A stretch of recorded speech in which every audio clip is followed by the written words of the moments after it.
नमस्कार, मैं हूं आपके साथ नावेद माजिद और आप देख रहे हैं सी न्यूज़ भारत। वक्त हो चुका है न्यूज़ बुलेटिन का, जिसमें हम जानेंगे कि कहां बांग्ला पाठशाला का किया गया शुभारंभ, कहां निजी हॉस्पिटल के बाहर महिला का शव रखकर दिया जा रहा धरना। साथ ही जानेंगे कि कहां पीएम की सुरक्षा में तैनात एनएसजी कमांडो पर किया गया हमला। इन सभी खबरों पर चर्चा करेंगे विस्तार से। अंतर्राष्ट्रीय मातृभाषा दिवस 21 फरवरी को चोपना पुनर्वास क्षेत्र के समाज सेवी एवं सर्व भारतीय हिंदू बंगाली संगठन मध्य प्रदेश इकाई के कार्यकारी अध्यक्ष विकास बोस के नेतृत्व में ग्राम हीरापुर 1 और ग्राम हीरापुर 2 में बांग्ला भाषी लोगों ने मातृभाषा बांग्ला के पठन पाठन हेतु सामाजिक पाठशाला का शुभारंभ किया। डॉक्टर सुब्रत मंडल के मुख्य आतिथ्य में समारोह पूर्वक आयोजित कार्यक्रम में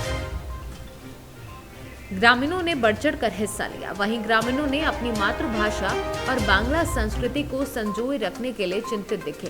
ग्रामीणों ने सरकारी स्कूलों में मातृभाषा बांग्ला में पठन पाठन की सुविधा उपलब्ध होने तक सामाजिक स्तर पर पारस्परिक योगदान व सहयोग के माध्यम से मातृभाषा के प्राथमिक शिक्षा हेतु निःशुल्क सामाजिक पाठशाला का संचालन करते रहने का निर्णय लिया। इसके लिए ग्राम की कई महिलाएं व पुरुषों ने स्वयं सेवक के रूप में सेवा देने को हाथ बढ़ाया। पाठशाला, तो आपके जो कार्यक्रम का इसके उद्देश्य क्या है और इसकी विस्तृत जानकारी दीजिए। इसका उद्देश्य ये है कि हमारे बंगाली समाज की जो भाषा है वो पूरी तरह से विलुप्त हो चुकी है, जिससे हमें तो समझ में थोड़ा बहुत आ भी जाता है, लेकिन हमारे बच्चों को बिल्कुल नहीं आता। तो हमारे द्वारा, हमारे पूरे गाँव वाले के द्वारा और विकास भैया के द्वारा एक अभियान चलाया गया है, जिसके थ्रू हम बांग्ला भाषा को सामने लाना चाहते हैं। हमारे समाज बांग्ला जो विलुप्त हो चुका है उसे हम सामने लाना चाहते हैं। इसीलिए हमने एक आपकी जो ये जो संस्था है इसकी आगे की रणनीति क्या होगी, कैसे आपको लोगों को शिक्षित करेंगे अब? जी विकास भैया बताएंगे। आप आगे की रणनीति क्या है, जैसे कि आप बच्चों को सिखाएंगे, बुजुर्गों को सिखाएंगे, किन लोगों को सिखाएंगे, किस तरीके से? देखिए, सिंपली ये कोई रणनीति वाली बात नहीं है। विश्व की समस्त जातियों का अपना एक भाषा होता है। हमारा मातृभाषा बांग्ला है और ये हमें संवैधानिक अधिकार भी प्राप्त है कि हम मातृभाषा हमारे आने वाले पीढ़ियों को हम पढ़ाई लिखने पढ़ने का अधिकार भी प्राप्त है। तो वो धीरे धीरे यहाँ पे विलुप्त के कगार पर, तो हमारी एक ही मंशा। जी सर, तो आपके जो टीम वर्क है, तो वर्क के बारे में बताइए, किस तरह से आप प्रशिक्षित करेंगे? देखिए, हमारे यहाँ पे आज की बैठक में हमारी स्मिता दीदी है, जिन्होंने उनको अभी भी बांग्ला का ज्ञान है। हाँ, मैंने पहले पढ़ा है, 8वीं तक पहले था, फिर उसके बाद धीरे धीरे बंद हो गया है। बहुत सालों पहले की बात है। तो ये जैसा स्मिता दीदी है, हमारे रिटायर्ड टीचर है रंजन हल्दर जी, ये बहुत सारे हमारी पूरी टीम है। ये सावित्री जी है। तो ये सब बच्चों को पढ़ाने का, बच्चे और जो भी बांग्ला भाषा को, अपनी मातृभाषा को सीखना चाहता हो या पढ़ने लिखने का ज्ञान को प्राप्त करना चाहता हो, सारी व्यवस्था निःशुल्क रहेंगे। ये सब हमारे ये लोग हैं, पढ़ाएंगे और ये करेंगे। हमारे सरकार से कोई नहीं। मुख्यमंत्री जी भी अपने यहीं पे आए थे और उन्होंने आश्वासन दिया था कि एक सब्जेक्ट बांग्ला का होगा। तो कहीं ये तो नहीं कि आप उससे जैसे ज़मीनी हकीकत पे कुछ हुआ नहीं, अभी तक बांग्ला चालू नहीं हुआ, तो इससे आहत होकर ये कदम तो नहीं कही? इस बारे में मुझे कोई आइडिया नहीं, इस बारे में यही बोल सकते हैं, अब इनसे पूछो। देखिए, हमारे सरकार से हमें कोई शिकायत नहीं। गलतियाँ कुछ तो हमारे धरातल पे हमारी खुद की गलतियाँ हैं। हम अपनी मांग को उस हिसाब से रख नहीं पाए शायद। अब हम कोशिश करेंगे, हमारा प्रयास है कि सरकार को हमारी मांग पूरी बुलंदी के साथ हम रखेंगे और हमारी आवाज़ सरकार के कानों तक पहुँचे। हमें कोई सरकार से कोई हमें शिकायत नहीं है, पर हम ये चाहते हैं कि हमारी मातृभाषा कायम रहे।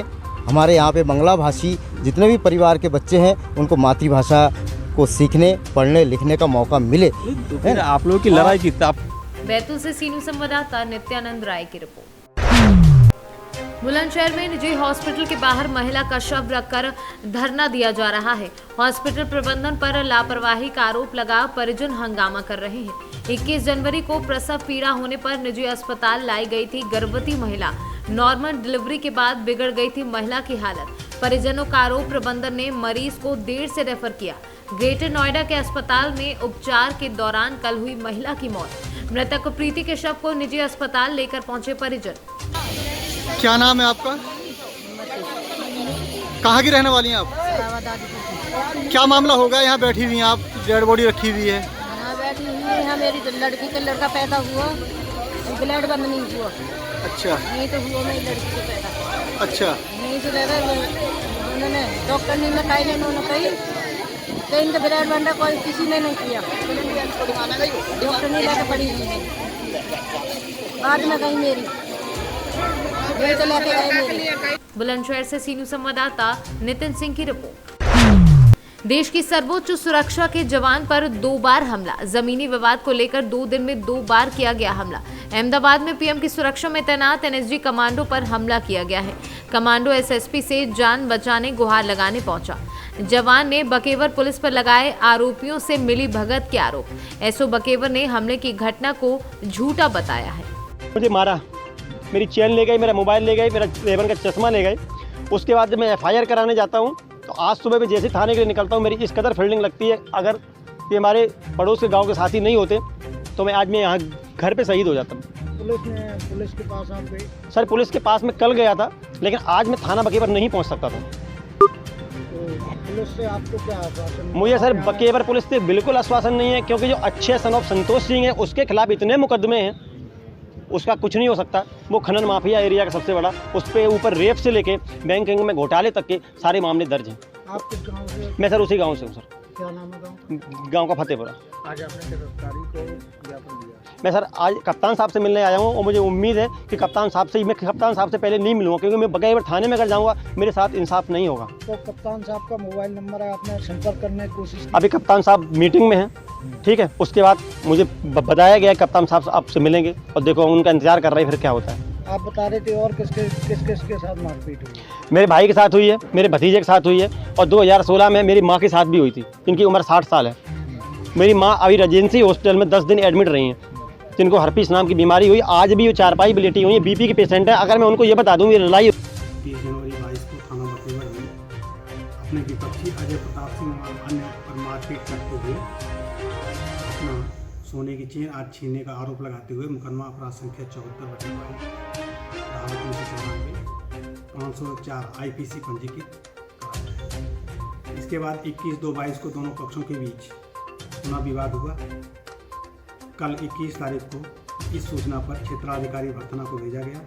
दोनों पक्षों में से कोई भी पक्ष गांव में मौजूद नहीं मिला। रात में पुनः क्षेत्राधिकारी व थानाध्यक्ष बकेवर इस प्रकरण में अग्रिम कार्रवाई के लिए गए, किंतु वादी राजीव भदौरिया अपने गांव में नहीं मिले। इस संबंध में मैंने एनएसजी के वरिष्ठ अधिकारियों से जानकारी किया तो पता चला कि वो 31 जनवरी को एनएसजी से डेप्यूटेशन पूरा होने के बाद मूल विभाग के लिए वापस कर दिए गए हैं और इन्हें 12 दिन की ज्वाइनिंग टाइम मिली हुई थी। इसके बाद भी ये इटावा से सीनू संवाददाता नितेश यादव की रिपोर्ट। उत्तर प्रदेश की विधानसभा में कानपुर देहात की वीआईपी विधानसभा कही जाने वाली भोगनीपुर सीट के मतदान बॉक्सों की सीलें तोड़ने का पर्दाफाश हुआ है। लोकतंत्र की हत्या करने में कोई कमी नहीं, सील तोड़ने वाला कोई गैर नहीं, चुनाव आयोग द्वारा नियुक्त किया गया है, उनका ही चुनावी कर्मचारी निकला है, जिसे देख सपा प्रत्याशी नरेंद्र पाल सिंह भड़क उठे हैं। सपा प्रत्याशी के सवाल करने पर कर्मचारी का कहना है कि ये बॉक्स की सील तोड़ वीवीपैट की बैटरी निकाल रहा था। कर्मचारी के जवाब पर सपा प्रत्याशी काफी नाराज दिखे। उन्होंने कहा कि तुम्हें बैटरी निकालनी थी तो सभी विधानसभा प्रत्याशियों व जिलाधिकारी के समक्ष निकालनी चाहिए थी। कानपुर देहात से सीनू संवाददाता आशीष यादव के साथ अजय कुमार की रिपोर्ट। सोनभद्र जिला के 403 दुद्दी विधानसभा में बीजेपी प्रत्याशी श्रीराम दुलारी गौड़ का चेहरा सामने आते ही लोगों में भारी भीड़ उमड़ी। मेवारपुर में त्रिमूर्ति सम्मेलन में दूर दूर से आए जनता के बीच तरह तरह के वादे किए। यहाँ की जनता मोदी योगी जय श्री राम के नारे लगाते हुए बीजेपी प्रत्याशी राम दुलारी गौड़ को बहुत सारी बधाई दी। सोनभद्र से सीनू संवाददाता दिलीप की रिपोर्ट। फिलहाल के लिए इस न्यूज बुलेटिन में इतना ही। देश और दुनिया की तमाम खबरों के लिए देखते रहिए सी न्यूज भारत।